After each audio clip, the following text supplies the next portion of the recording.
So let's start today's session. Today we are talking about behavioral finance 3.0. So earlier we had done two sessions. One was on behavioral finance 1.0 and 2.0. A lot of biases, heuristics, etc. were getting covered during those sessions. Now from your side, there was a requirement that yes, we need one more session on something which is missing. That is why this session which we have today. So what are we going to cover today? Let's have a look at that. We're going to cover these 6 things. So overconfidence, disposition bias, future orientation, financial mastery, and situational belief. So these are the 6 things which we're going to cover today. So the first thing which we'll be talking about is the overconfidence bias.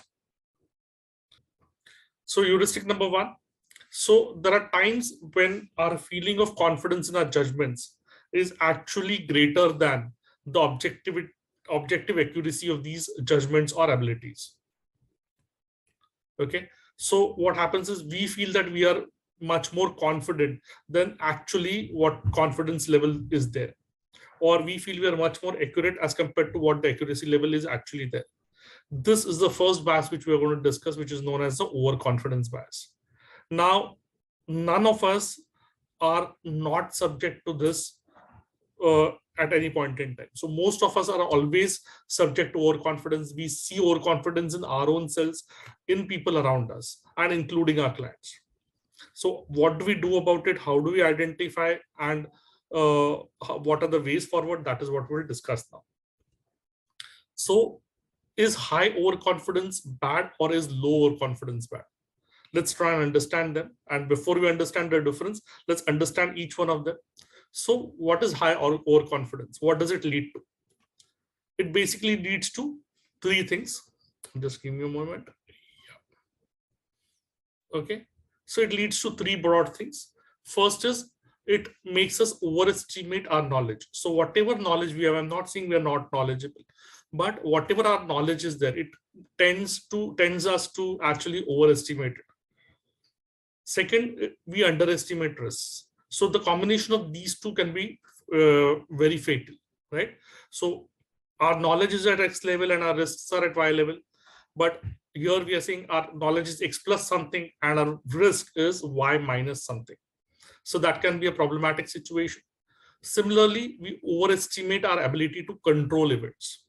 So a lot of people you see in corporates or in the outside world where people say, no, everything is within my control. Is that actually the case? The answer is no. There are lots of things which are beyond our control, right? So what does a combination of all 3 lead to? This leads to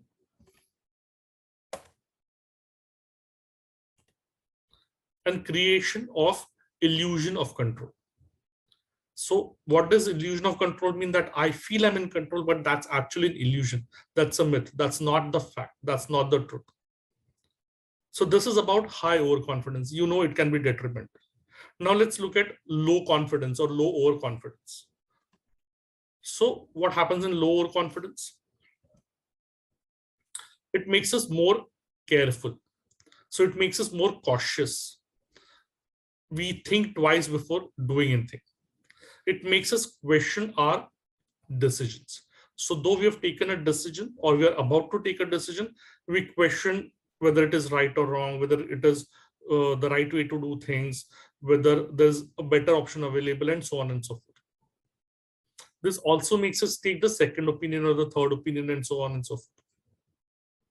Now, is one of them bad, or are both of them bad? My answer to it would be that both of them are bad, because high overconfidence will lead to illusion of control, and low overconfidence will basically lead to having lack of faith in your own self, right?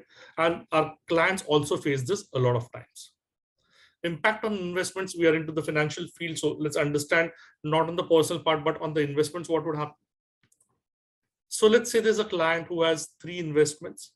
One is yielding 23% returns, one is yielding 42% returns, and one is yielding 36% returns. Now, normally we expect the returns should be around 12 to 15%, but if this is the return, what will happen to him? He'll automatically be subject to overconfidence. Because of that, what would happen? He might venture into products or categories which he would normally not go for. So possibility is that he will look at small caps, thematic funds, sectoral funds, offshore funds, etc. Now, these in themselves are not bad funds. These are good funds, right? But if the person, if the investor, if the client does not have the risk appetite for it, then there is a problem. So that is what we should look at, right? Now, what will happen if he invests in these funds or these categories and his risk appetite is not supporting that? What would happen because of it? It will drastically alter his risk return profile. Because of that, what can happen? It can adversely impact the returns. So any one small cap or thematic or sectoral or offshore fund giving drastic negative returns, it will completely impact the overall returns of that person. So when you see sudden movement to an area which is high risk, you can actually understand that the client is possibly suffering from an overconfidence bias, and you can try to move the client in a different direction, or at least advise the client that, sir, this or ma'am, this is the problem. Now, let's come to the overconfidence paradigm. What does it say? It says we can spot overconfidence in others easily. Is that the fact for us? So look at your own office.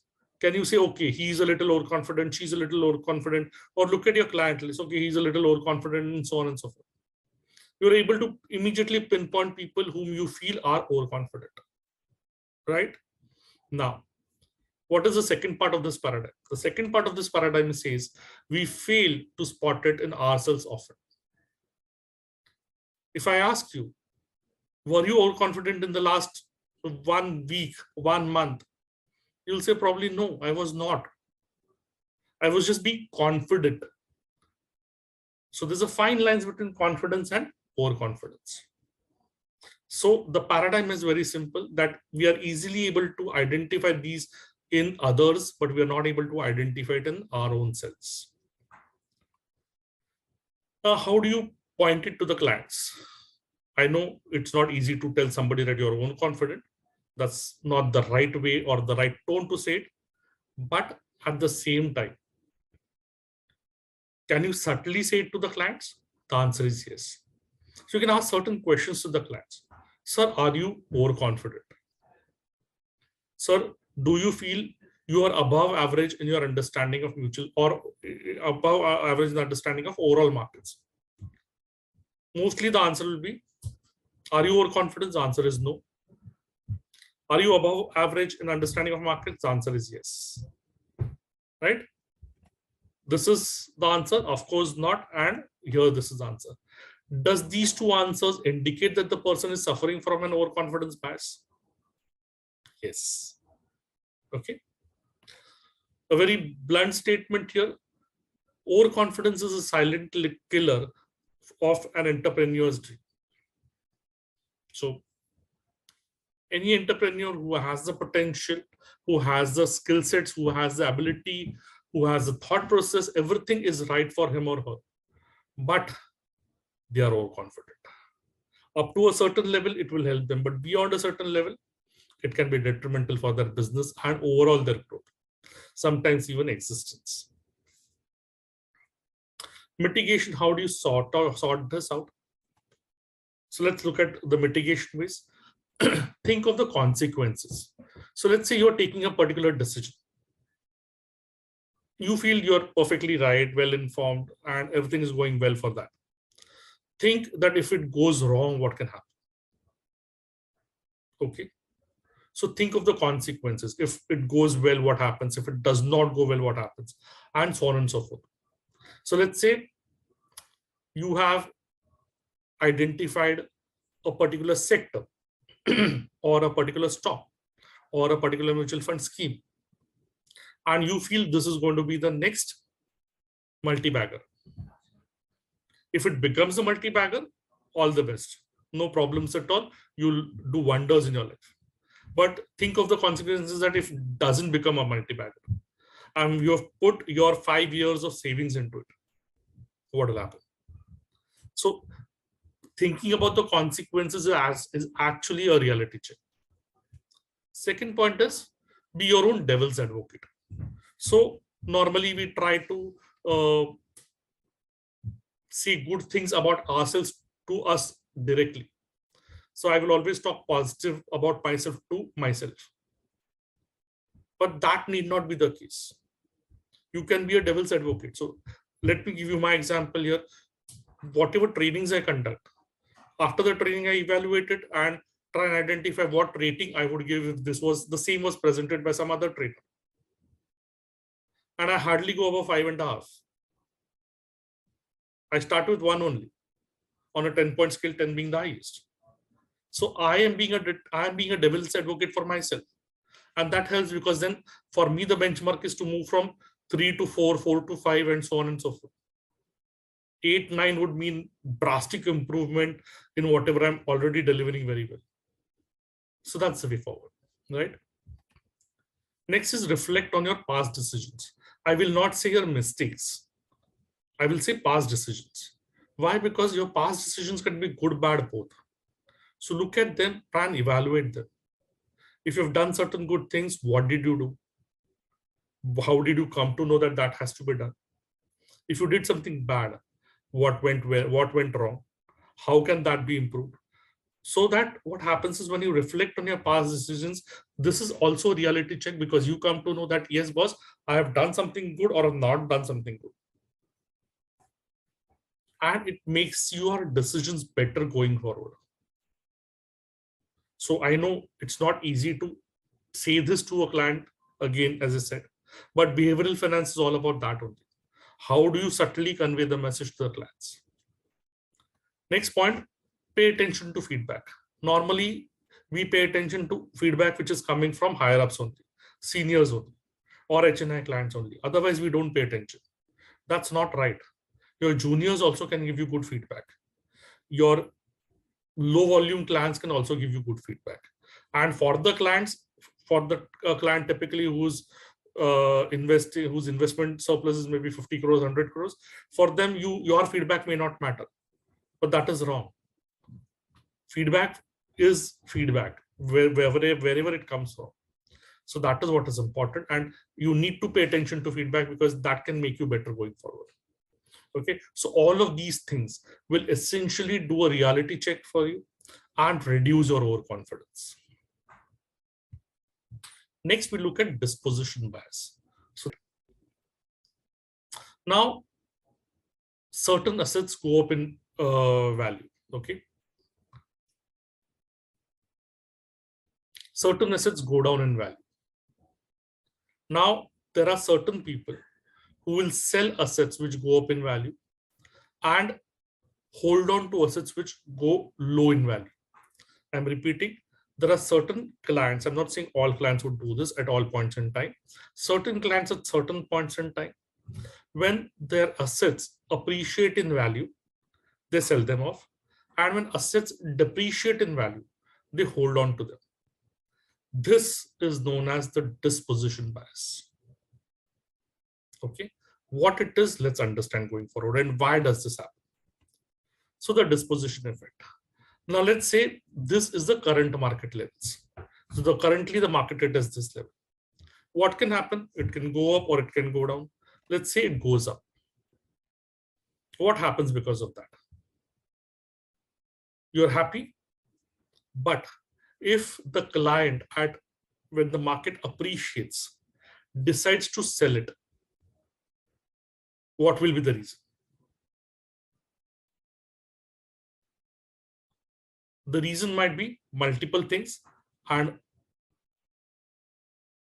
okay, so the reason might be, let me just complete the entire thing. Okay, so the reason might be multiple things, right?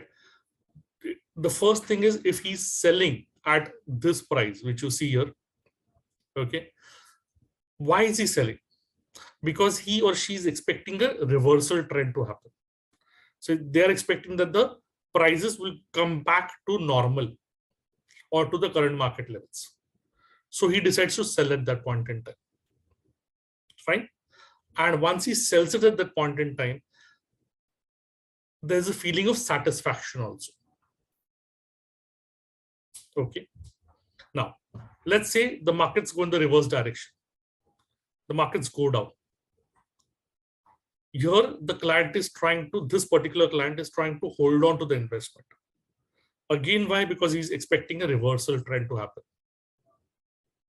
So the reversal trend typically is that the price would go back to its normal levels. So he holds on to it. Why does he hold on to it is because if he sells at this point, he will have regret. So essence of the entire discussion is that when the prices go up, the client tries to sell it because he's expecting a reversal and expecting the price to go back to its original low level. Second, when the prices go down, he holds on to the asset because he or she feels that there's a reversal expected and the price would move up to its original value.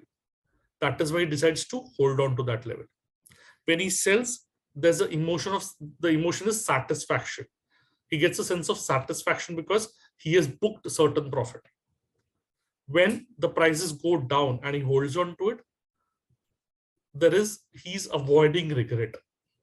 So regret needs to be avoided, and that is where he's holding on to it. Okay, so this is the overall disposition effect which is there, and the entire premise behind this is an irrational belief that the prices will return to their average. Okay, so that is what we said. We spoke about the expected reversal trend in both the situations. Some observations: gains and losses are treated differently. So if you go to any literature on behavioral finance, you find out that losses have more impact than the gains. So 30% gain, it will not impact the client so much. It will not register with the client so much as a 30% loss. So that is where it's said that gains and losses are treated differently. Second, experience decreases disposition effect. So basically, experience makes you a more matured investor, and matured investors would want to typically look at a rational way of doing things. And that is where the disposition effect, which is related to emotions and a disbelief, that can be completely taken care of. Similarly, the older investors are less affected by as compared to the younger investors.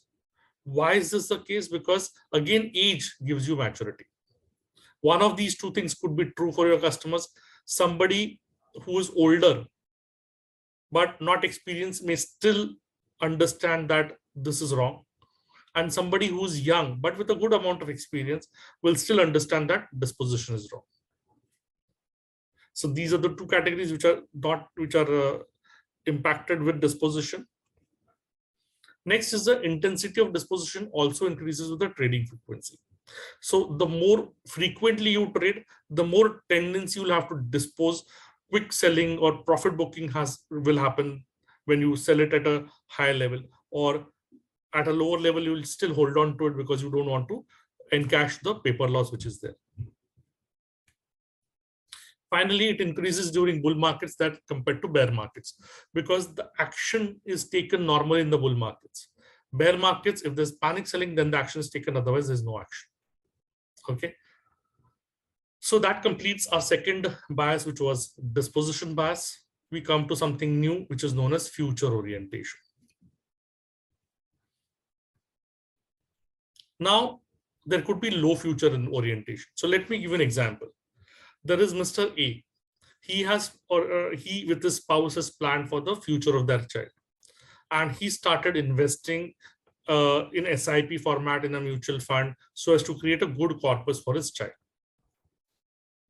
2 years down the line, he sees an ad for a vacation in Mauritius.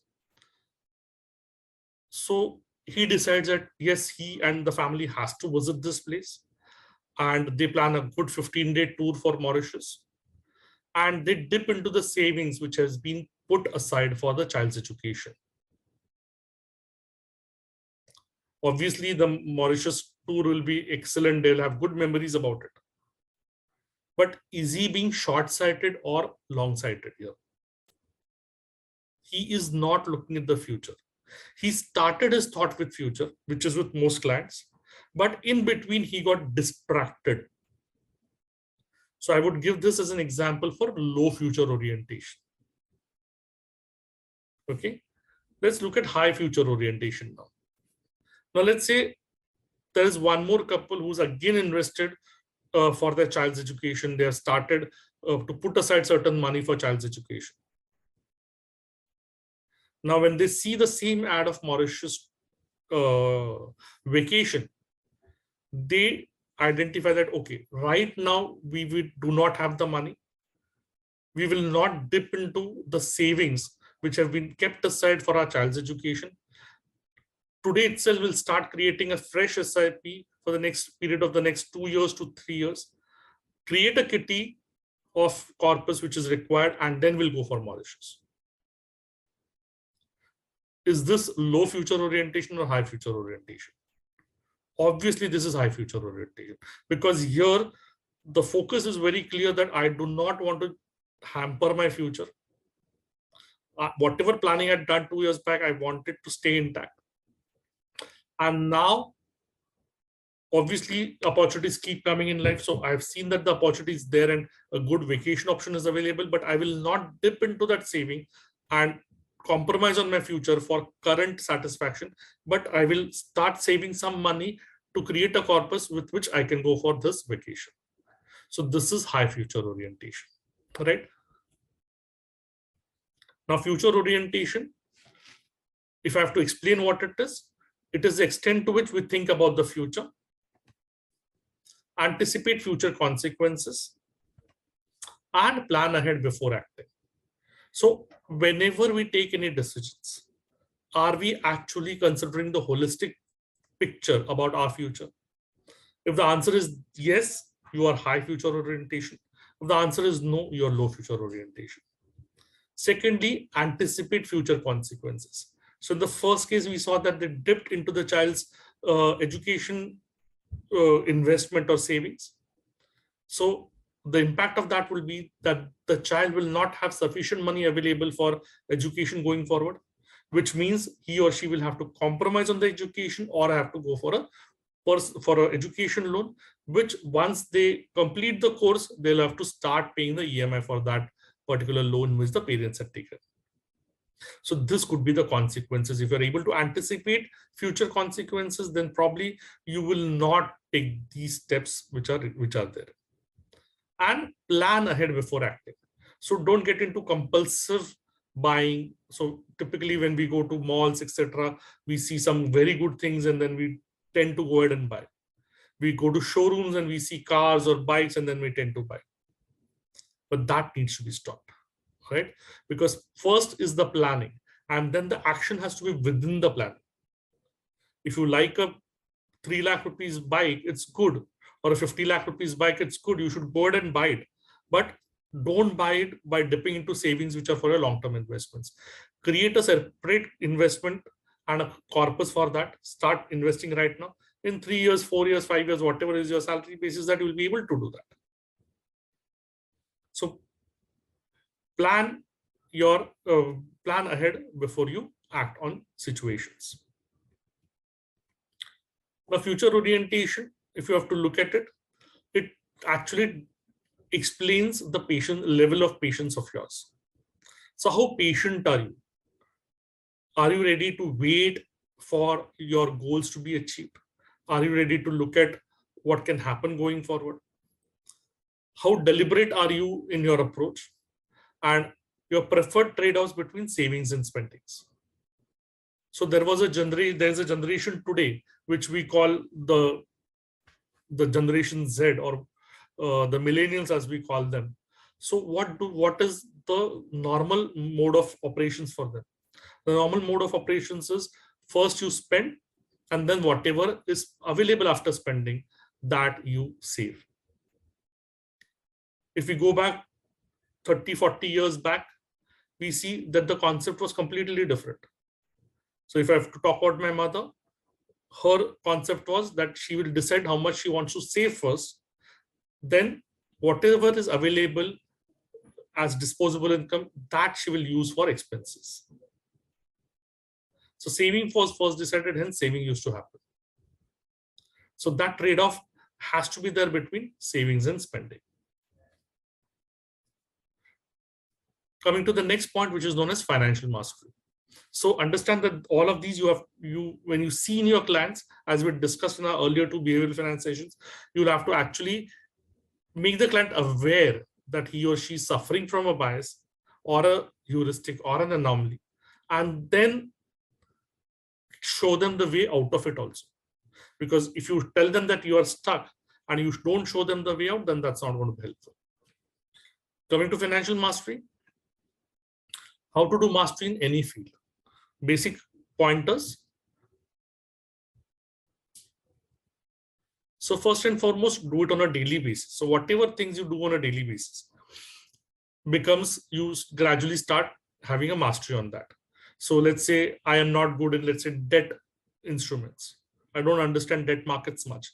If I read on debt for half an hour every day or 1 hour every day, I'll be able to master it.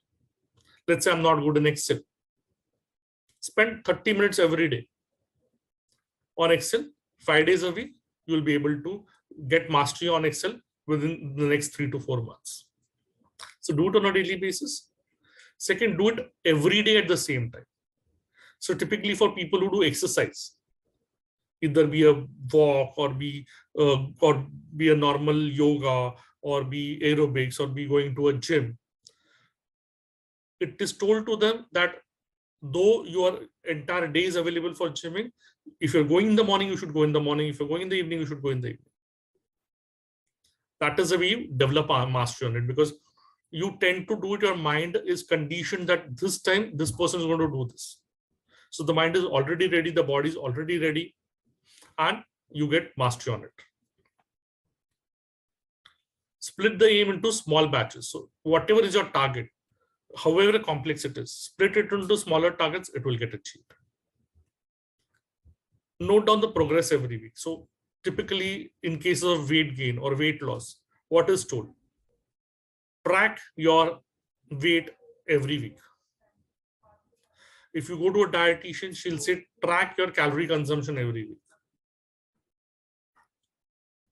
If you want to excel in a certain field of education, you are given tests on a regular basis, and those test scores are more monitored and maintained. That is nothing but monitoring progress.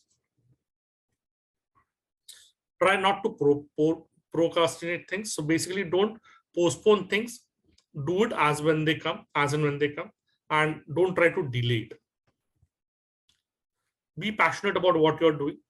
So if your work becomes your passion, then you'll be happy in life. I'm not saying about money. You may earn good money, you may not earn good money. That's a different discussion altogether, but you will be happy. So I'll give you one example. One of my college friends was good in football. So he continued to play football.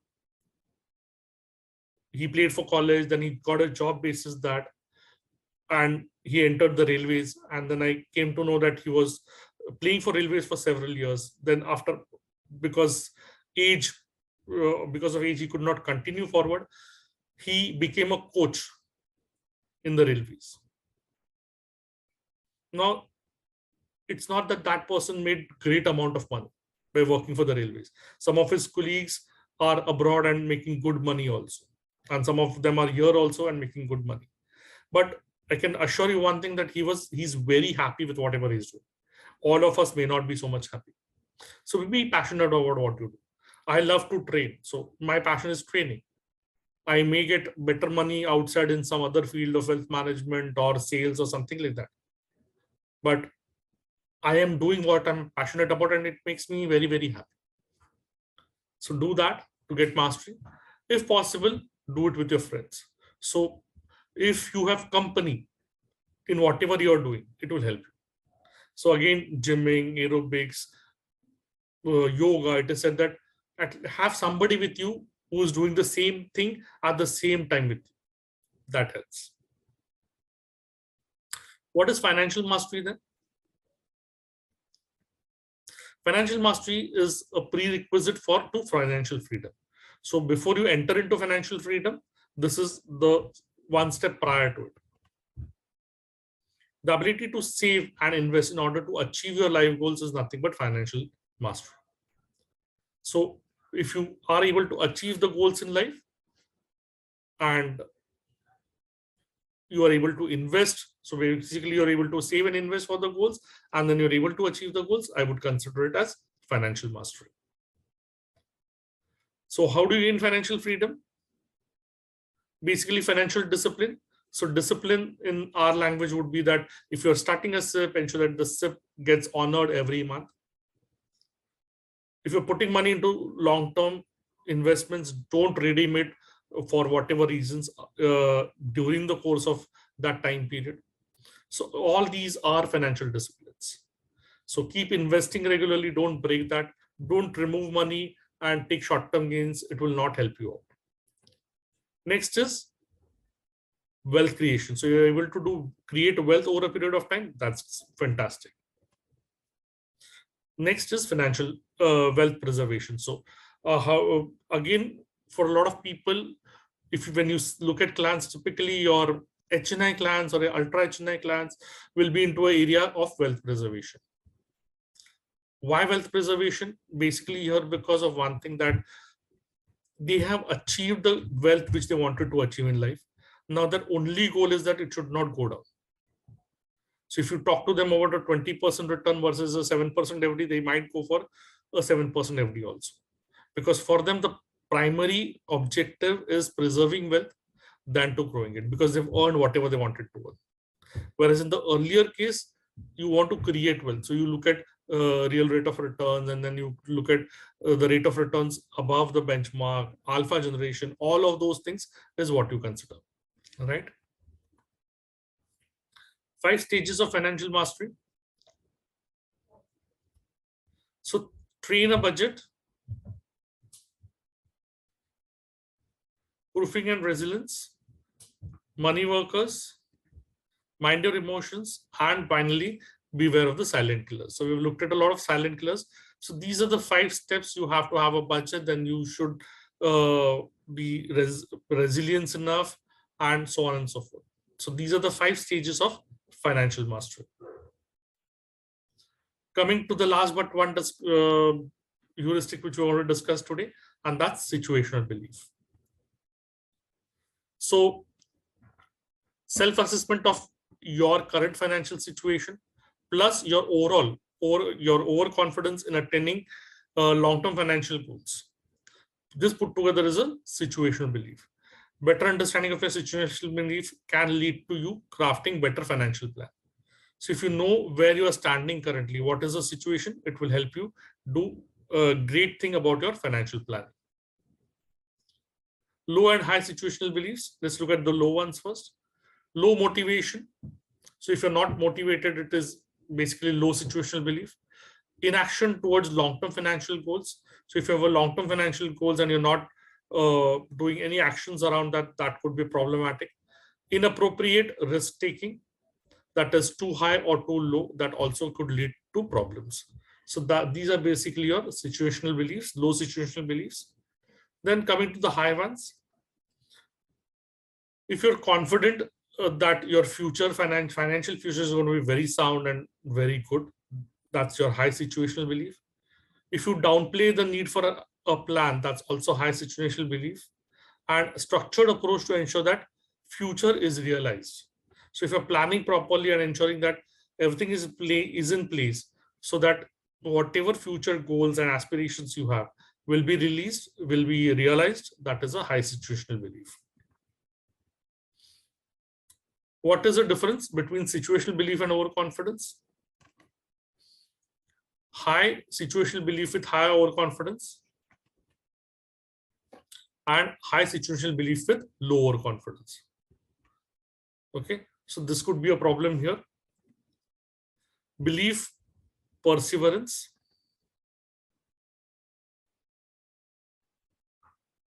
So people's tendency to hold on to their set of beliefs, theories, ideas, even though there might be explicit incriminating evidences that suggest otherwise. So what happens is people stick on to their beliefs in spite of the fact that there are other information which is available. So I feel somebody is not doing good, and then I believe that, then that continues. If I feel that certain sector is not doing good, and I continue to believe in that, in respective of the fact that there are counter informations which are available which suggest otherwise, I still continue to have faith in my belief. Confirmation bias, tendency to look for, interpret, and remember information according to your beliefs. And belief perseverance, person refuses to change his beliefs even though his beliefs might be proven wrong. So there's a difference between confirmation bias and belief perseverance. In confirmation bias, we, whatever information comes to us, we try to look at information which conforms to our thought process, or we interpret it in such a way that it conforms to our thought process, or in that 10 things we identify 1 or 2 things which conform to our thought process or my beliefs, and I tend to remember only those. So in confirmation bias, typically if I've given you 10 different points on a particular topic, whatever supports your thought system, your belief system, you'll tend to only pick up those 1 or 2 points from that entire list of 10. That is confirmation bias. Belief perseverance is slightly different here. You said 5 things. I have given you documented evidence that those 5 things are completely wrong. And you can see the authenticity of that evidence, but still you refuse to change your attitude. That is belief perseverance. And it is belief, it is not fact. So belief may be something which is wrong, but true from my own understanding. Effect of belief perseverance. So as a chef, if I say that, okay, something is, I've made a very great dish, but somebody says, no, the food is not cooked properly, or the salt is higher in that, or some different spice had to be used, or some different ingredients would have been used, it would have been better, but I'll still not believe in that.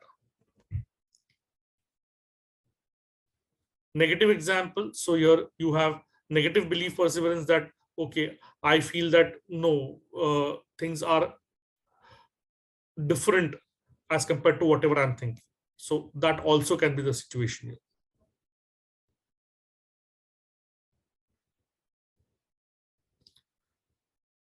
Self-impressions. So I have certain thoughts which are conditioning my understanding of things and people around me. So these are the impressions which I've put on my own self. Social impressions. So how do I want to present myself to the entire society at a large? What do I want them to believe about me, or how do I want them to consider me? So that is what I do in my social impressions. And naive theories. So these could be certain things which are beyond belief, right? So I can have certain impressions about myself, I can have certain social impressions, and I can have certain naive theories as well. Ask certain questions to yourself. What beliefs do I have about myself and my abilities? What assumptions I hold about other people? Where did these beliefs come from or originate from? Are the beliefs I hold about myself and others accurate? And finally, what experiences have I had that counter these beliefs? So first and foremost, you need to list down what beliefs you have about yourselves and about your abilities. Okay, I am this, I'm that, I'm good in Excel, I'm good in PowerPoint, I'm doing this, I'm good in that, etc., etc.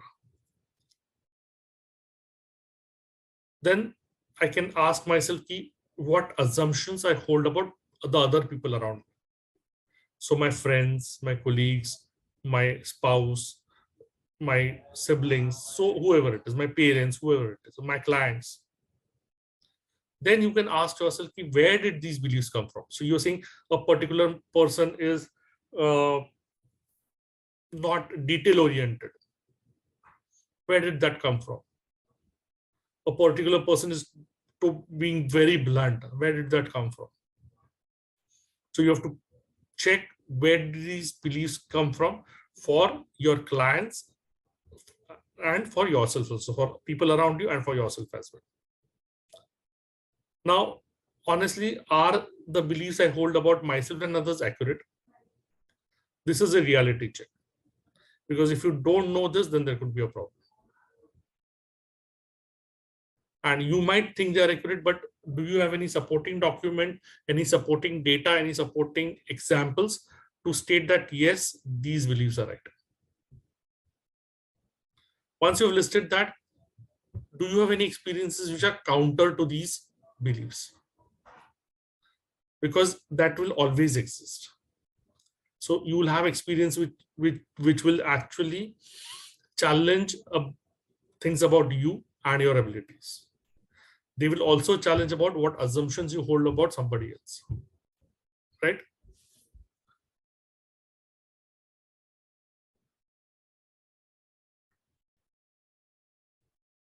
How do you defeat the belief perseverance? Be adaptable. So being adaptable is basically, are you able to adapt yourself as per the requirements of the work environment, as per the requirements of the clients, etc.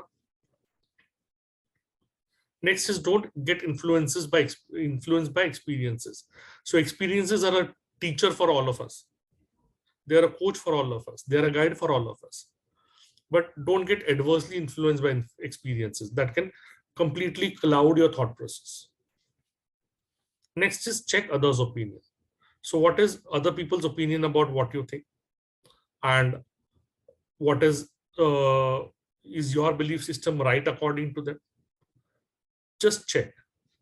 So if you have a particular perception about a XYZ person, you can talk to a best friend and say, who also knows that person, and say, okay, I feel this way about that person.